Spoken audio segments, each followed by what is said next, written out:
Estimadas y estimados, les doy la más cordial bienvenida a mi canal y esta vez quisiera resolver con ustedes este problema propio de un curso estándar de cálculo en varias variables que normalmente he visto se resuelve utilizando una técnica llamada el diagrama de árbol, lo cual, bueno, aparte de ser bastante poco matemático y poco formal, en algunos casos inclusive solo confunde. Entonces, en esta ocasión voy a mostrar el método formal, cómo se resuelve utilizando la estructura formal de las diferenciales en varias variables. Así que leámoslo. Partimos de una función de R2 sobre R, que es dos veces continuamente diferenciable, es decir, todas sus derivadas parciales de segundo orden existen y son continuas en una vecindad abierta de algún punto, y se define un cambio de variables. Se dice que u es 2x por y más 1 y v es x cuadrado menos y cuadrado. Entonces, con ese cambio vamos a considerar ahora una nueva función también de dos variables de R2 sobre R, llamada g en este caso, y que se define utilizando el cambio sobre la función f. Por eso entonces hemos puesto ahí que g de x, y es f, pero evaluado en u, y está a su vez evaluada en x e y. Lo mismo con la v, también queda evaluada en x, y. Lo que se pide es la parte más difícil que nosotros nos podríamos llegar a encontrar, que es la de la diferencial de segundo orden, la segunda diferencial de la función g en un punto específico. Recordemos, antes de comenzar la solución, que la segunda diferencial es una forma bilineal definida entre los mismos espacios donde está definida la función original, la función g en este caso. Es decir, la segunda diferencial de la función g en un punto x0, y 0 es una forma bilineal definida de R2 sobre R. Esto quiere decir, en términos sencillos, que vamos a tomar dos pares ordenados de R2 y con ellos, utilizando de alguna forma esta diferencial, los vamos a convertir en un número real. Eso hace en general una forma bilineal definida de R2 sobre R, por supuesto. Así que bien, vamos con la solución. Lo primero que vamos a hacer es definir este cambio de variables utilizando ahora una notación, como usted ve ahí, como la función phi mayúscula, que a cada x e y los convierte en esta u y v que nosotros estamos mostrando en el enunciado. Como puede observar entonces, es una función que va de R2 y llega a R2.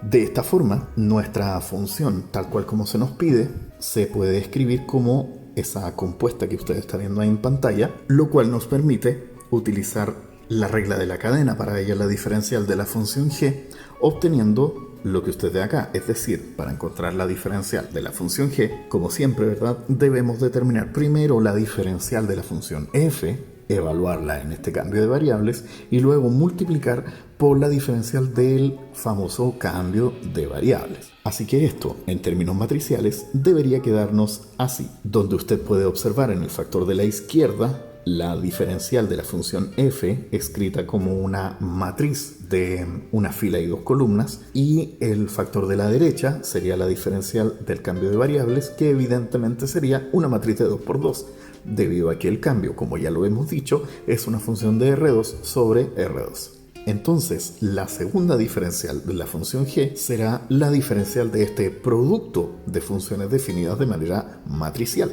Pero aquí hay un problema, porque cuando nosotros definimos una función en términos matriciales, tendremos que utilizar la diferencial también, pero en términos matriciales. Y en este caso, para la regla del producto, las cosas deberían quedar como usted ve acá en pantalla. Es decir, no queda exactamente igual como una función real, en la cual se calcula la diferencial del primer factor, la diferencial del segundo no se calcula, luego se suma con la función de la primera parte y multiplicada por la diferencial del segundo factor. Y eso es debido a que en el caso real la multiplicación es conmutativa, lo cual no ocurre con las matrices. En este caso, nuestras matrices, al no ser conmutativas, debemos tener pleno cuidado en cómo vamos a hacer la multiplicación. Y es por eso que el primer sumando queda de esa manera tan extraña como usted está viendo ahí. Es decir, la matriz de la derecha ha quedado en el lado izquierdo pero traspuesta y queda multiplicada por la diferencial de la matriz de la izquierda. Y en el caso de la derecha queda completamente normal. Esto, por supuesto, también va a tener algunas dificultades técnicas al momento de ser implementado.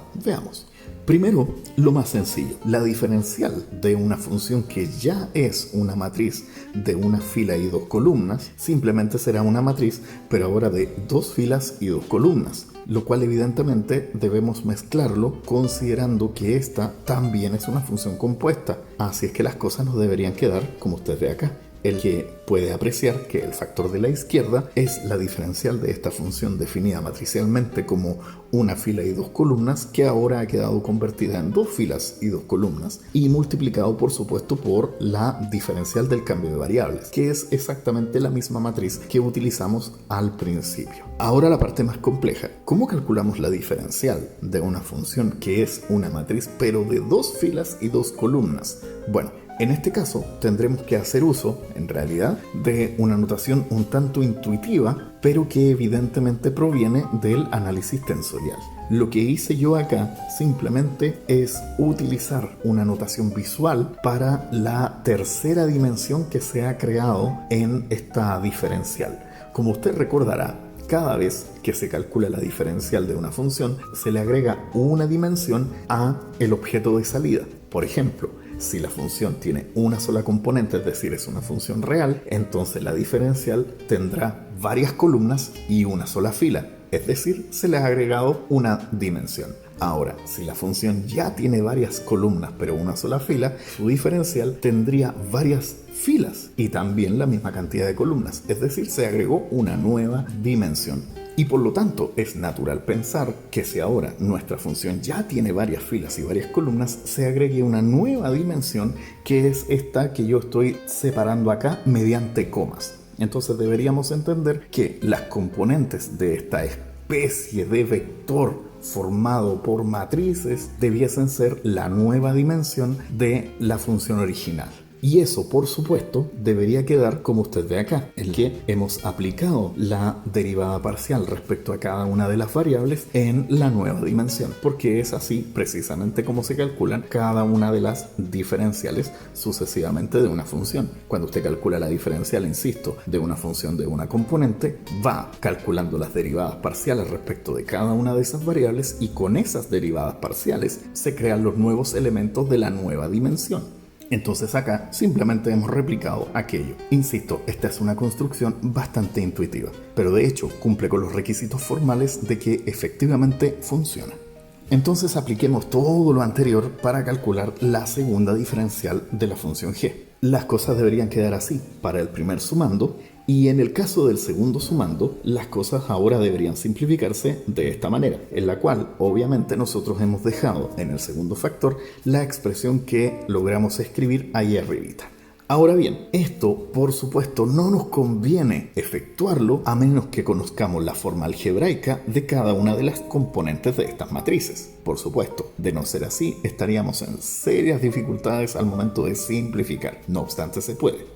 Pero bueno, veamos el caso particular del enunciado de este problema. Aquí se sabe que por la forma de la función u y de la función v, la matriz de derivadas parciales nos quedaría así. Y por otro lado, el tensor, digámoslo ya seriamente como es, el tensor de segundas derivadas parciales nos quedaría como usted ve acá. Bastante sencillo, por cierto. Entonces, aplicando todo esto en la fórmula de la segunda diferencial de la función g, nos debería quedar el primer sumando de esta manera y en el segundo sumando deberíamos ver lo que usted ve acá. Ahora bien, podemos observar que de la primera matriz del primer sumando, nosotros deberíamos determinar su traspuesta. Sin embargo, en este caso, ha resultado ser una matriz simétrica, lo cual no siempre debería pasar. No es exactamente lo mismo que ocurre, por ejemplo, con la matriz hessiana, claro está. Entonces, ese paso lo podemos obviar en esta ocasión muy especial. Así es que al efectuar con paciencia al menos el primer producto de la izquierda, en el caso del primer sumando, las cosas deberían volverse, como usted ve ahí, bastante más complejo. Y en el caso de la segunda multiplicación, en el segundo sumando, debemos recordar sencillamente que para multiplicar una matriz de una fila y dos columnas por un objeto que tiene tres dimensiones, como el que usted está viendo en el segundo factor del segundo sumando, simplemente deberíamos recorrer con los componentes del factor de la izquierda la nueva dimensión del objeto de la derecha y sumar los resultados. Entonces las cosas nos deberían quedar así, en la que, por supuesto, hemos multiplicado la primera componente de la izquierda por la primera nueva componente de la derecha y le sumamos la segunda componente de la izquierda por la segunda nueva componente de la derecha. Esto, a su vez, lo podemos volver a simplificar con mucha paciencia, al menos en el caso del primer factor, y nos quedaría así. Un poco más complejo que como lo teníamos al principio. Sin embargo, esto ya es lo máximo que podríamos simplificar y no es necesario hacer más multiplicaciones, así que al menos ya hemos terminado esa parte del trabajo. Lo que nos faltaría es efectuar los dos últimos sumandos y nos quedaría de esta forma. Por supuesto, esas son dos matrices que es muy fácil de sumarlas y que finalmente nos da esto de acá. Así que, en términos sencillos, ya tendríamos una expresión matricial para la segunda diferencial de la función g. Bastaría simplemente que usted ahora sume cada componente de la primera matriz con la correspondiente componente de la segunda matriz. Un ejemplo, si usted lo que quiere es determinar la segunda derivada parcial de la función g, pero con respecto a x, es decir, g sub x en términos sencillos, todo lo que tendría que hacer es sumar el elemento de la primera fila y primera columna de la matriz de arriba con el elemento de la primera fila y primera columna de la matriz de abajo. Así también, si usted quisiera determinar la segunda diferencial de la función g, pero con respecto a y, es decir, g sub y, todo lo que tiene que hacer es sumar esta vez el elemento de la segunda fila y segunda columna de la matriz de arriba con el elemento de la segunda fila y segunda columna de la matriz de abajo. Exactamente análogo para los demás casos. Así que, problema solucionado, y como usted puede ver, el método fue completamente formal. En ningún caso utilizamos ese famoso diagrama de arbolito que, insisto, no hace más que confundir y muchas veces requiere bastante papel y bastante orden para poder ser efectuado. Sin embargo, acá el método formal nos permite tener una panorámica de todas las derivadas parciales que se necesitan para determinar una sola diferencial. Espero que haya quedado suficientemente claro este tema desarrollado y nos veremos en un próximo video. Hasta pronto.